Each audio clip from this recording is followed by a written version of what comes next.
Town Radio News at 2 o'clock, Pamela Gardner. A group of journalists have been allowed into the controversial H blocks at the Maze prison, and they've been talking to some of the inmates. Eamon Malley was there.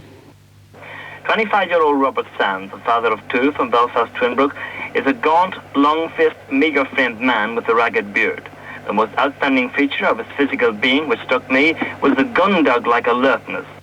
He told me he was a dedicated volunteer of the Provisional IRA, who was dying and was prepared to die, rather than yield to the description of a criminal. When I challenged him on the Pope's heartfelt plea to the IRA to cease the violence, he said he too wanted peace, but with justice. And he pledged if he were freed tomorrow, he'd engage in what he called the war against the British government, until, he said, they quit Ireland. I put to Robert Sands starkly, did he condone the murder of Lord Mountbatten, a 79-year-old man? He replied, he wanted to see nobody die, but added, Lord Mountbatten was part of the British war machine, and was, he said, as guilty as any other member of it.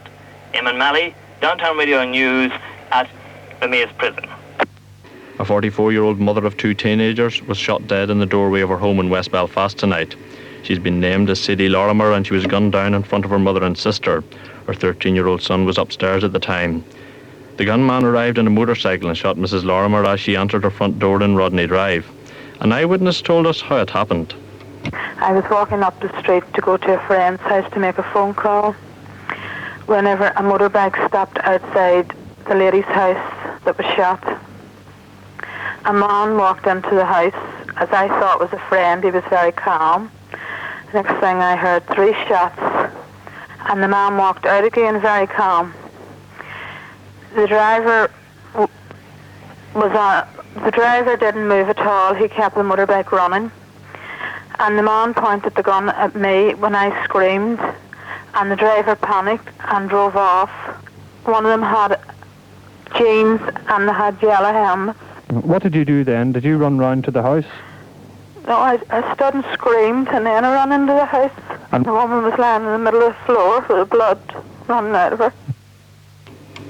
Mrs. Lorimer's death brings the total number of people killed this year in Ulster to 81, the same death toll recorded during the whole of last year.